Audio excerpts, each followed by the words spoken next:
I know it may not look like it or seem like it, but it's true. For almost a year now, I've been running a 5K every day and going to the gym 5 days a week and lifting weights. And you can't see probably a damn difference. The department secretary here says she can see it in my face a little bit.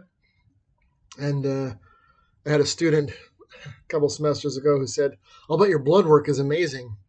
And yeah, my blood pressure is great. My A1C is great. My PSA is great. My cholesterol is so low, they're worried about it. But it's not making any difference. In fact, as I earn more money and get in better shape, I am having less success with women, probably because no play for Mr. Gray. All of my life, when I was in my 20s, it started, and it still goes on today through the growth self-help gurus and the red pill gurus and all this other um, growth mindset, the Andrew Tates and such, telling you to level up, glow up, get on your purpose, all have the same message that if you have more financial success at work and if you get to the gym and get healthier, then you will be promoted, and you will be promoted by other people who will sell you to women, or women will just come to you on your own, and then you'll be a success. Well, that presumes, of course, that that's what you want. And it may not be what you want. It may not actually be how you define success. My friend who moved to France a couple of years ago told me once that if I wanted to have the kind of body that really seems to appeal, at least in the media, to women, I would probably have to spend 4 or 5 hours a day at the gym. And if you count in all the other things I got to do with work and such, it would mean that with the chores I've got to do, the errands I've got to run, that I would essentially just go to work and go to the gym. I have two problems with that. Number one, that's no life. And number two, it's not sustainable because once you get a woman, you don't have time to spend 4 or 5 hours a day at the gym. And then you're not who I thought you were. You're not who I were when I married you. Yeah, I don't have time to go to the gym 4 or 5 hours a day anymore because I got to deal with you. And I decided that if that was what it took, I was not going to go to all of that effort just to be marginal. When I was in the best shape of my life at about the age of 30, I was dating this girl. If you look me up on the internet, it's the only picture of me that you will find. I put it up there on purpose. She took it. I'm in the best shape of my life, and she told me the next day when she dumped me that I would never be skinny enough for her. I was 187 pounds. I was running a 6-minute mile. I think I was only running 3 days a week, but running 5Ks a week, cycling 25 miles twice a week, swimming a mile a week, doing weights. I was a lean, mean fighting machine, and I was a 7 out of 10. I did all that work just for a woman to go, he's okay, I guess. And what I realized is that those kinds of things, number one, attract a certain kind of women, and those kinds of things take me down a path I do not wish to be. I came up with the following two observations that are of note. Number one, I told my bishop's son, who's a ginger and is going to be ignored by most women because he's a redhead. I said, you have three options. Number one, you can do what it takes to become what women want and then have your pick of the women who want that. Number two, you can become what you want to be and then take your pick of the women who recognize you as valuable. Or number three, you can become what God wants you to be and then let him decide who belongs in your life and in what capacity. And I've been through all of those phases. I tried very hard for a long period of time, not for that, to get into shape, to get myself into a better job and get better pay and buy a house and all this other stuff, because I believed at one point that if I had all those things, it would make me more attracted to women. In fact, I had another bishop who promised that it would be so. And I would love to make him eat his hat because since doing all that stuff, I've had actually fewer opportunities to date and more women reject me than I ever had when I was a loser. In fact, the house, even though I have an almost 2,000 square foot house I live in by myself, women have looked at it and been like, I don't like it. And it's like, well, what house do you own? It's crazy. Then I went through the second phase where I decided I was going to be what I wanted and then see who those women were. And that's probably the best advice if you're trying to get married is become who you want to be and then pick from the women who find that attractive. Now, I found that the only women who like what I have become are single moms, frequently overweight single moms. And I'm not interested in raising some other man's kids. At this point, I was kind of on the fence if I want my own. But I certainly don't want his. I've given 6 women in my life a chance who already had kids and dated them for a period of time ranging from 3 dates to 3 months and concluded that I am not interested, I am not okay in working that hard just to break even. Because I told one girl, who was not the last one, but the next to last one, I said, I can not date you and not drop at all on your list of priorities. So I stopped. And I didn't drop on her list of priorities. In fact, I think it made her like me more. But I still didn't like her anymore. Now I've come to the third phase where I've sort of given up, if you saw my Father's Day message, on having a family and having kids, having a woman at all. I'm still going to exercise because I feel better when I do it and because I know it helps me be healthier, and you're better off healthy. I'm no longer going to do anything to... I'm old enough now, I'm not interested in doing anything to ingratiate other people. When I was in my 20s, I've heard this for the first time. We spend money we don't have to buy things we don't need to impress people who don't like us and that we don't like.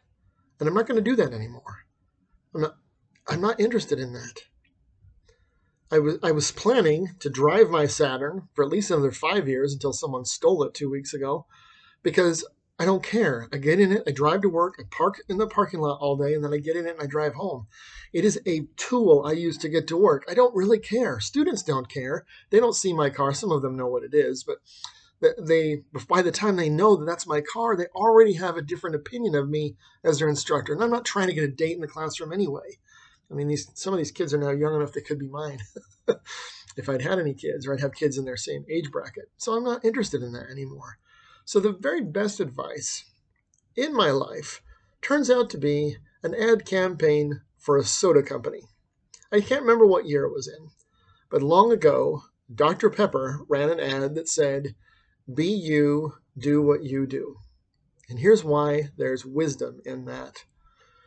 There is no one else like you on the planet. Not because there aren't people who don't share your opinions, or maybe people look like you. The fact of the matter is that because they're different from you, and because they live in different places and they will meet different people, there is no one who has the possible outcome of life that you do except you. And so no one's advice, no one's counsel, no one's personal growth campaign, boot camp series of coaching, paid coaching can help you. I have no idea who you are. That's why I don't charge anything for this. My advice is free. So if it doesn't work out, well, you got what you paid for. I didn't cheat anybody.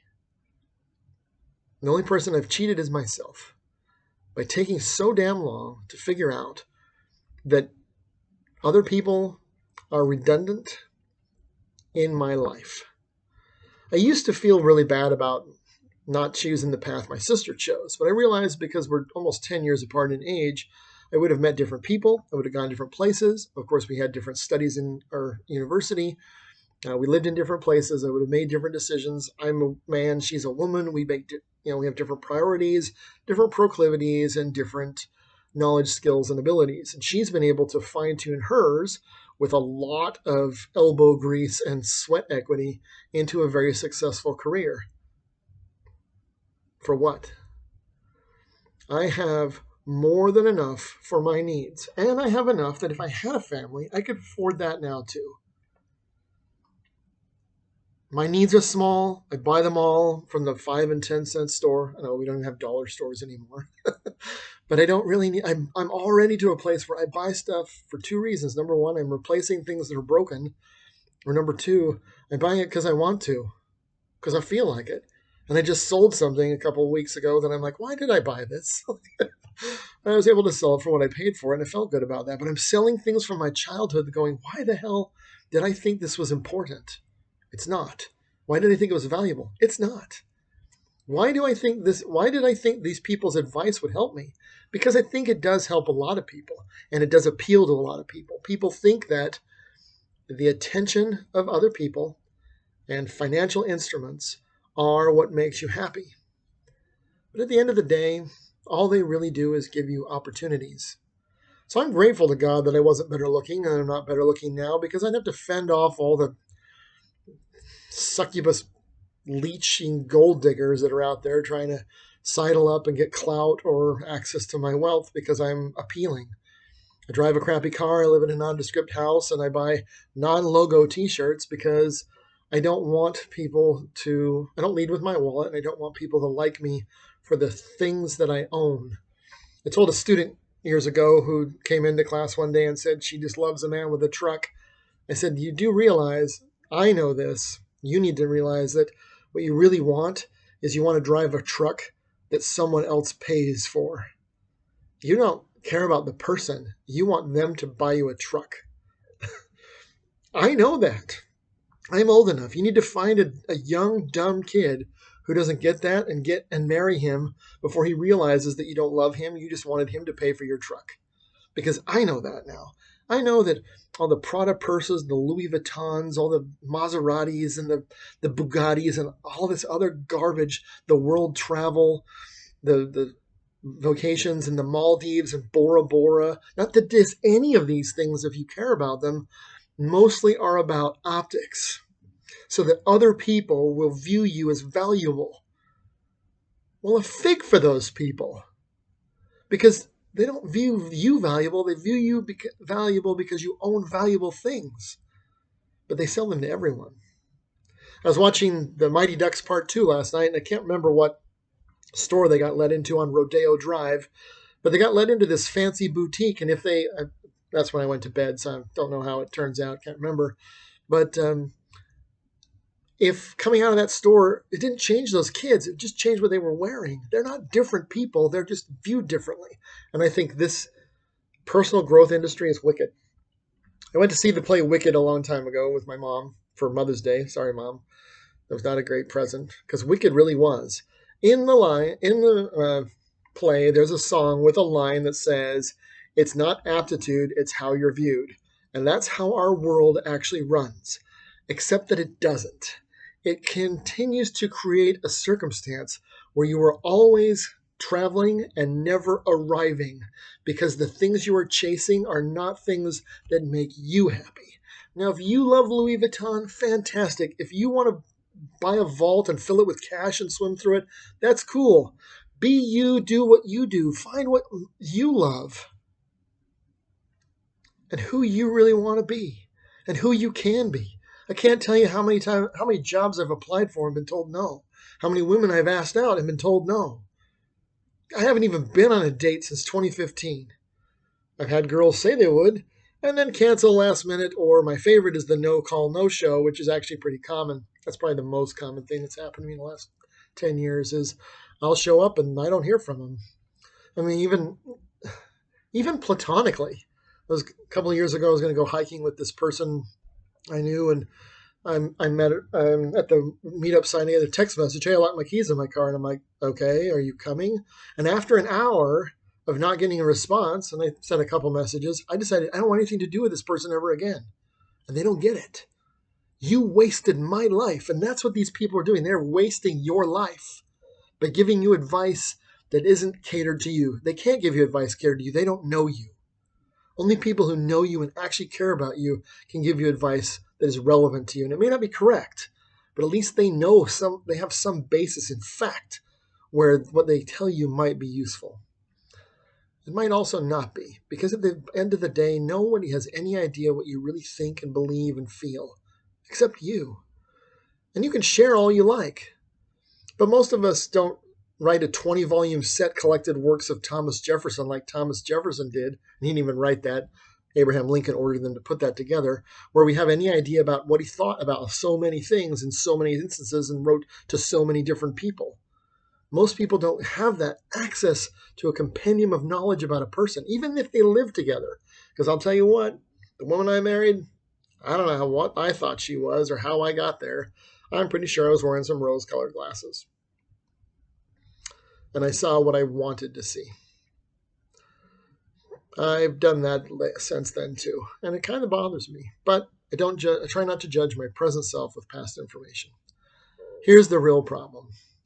There's books out there, there's tapes out there, there's lots of advice out there. And if you plow and sow and reap to glut the avarice of people who would riot in your blood and hunt you from the face of the earth, you will never be happy. Because you're not doing the things that you really value. My best friend, who is on his deathbed now, quit a job working for a major chemical company because he hated it, to go and DJ music. And he made a crap piss amount of money doing DJ work. But I'll tell you, two things happened radically in his life. He found a woman who actually cared about him. 15 years his junior. She's, I think, a year older than I am. And he loved doing what he did. He didn't love not having much money. But I think he's more at peace than most people I know. I think he's happier in more ways than one. And I'll share this final thing with you that I came up with years ago. There's a Spanish coin called a taler, Spanish silver dollar. It's worth 8 reals. It's where the Spanish pieces of 8 come from.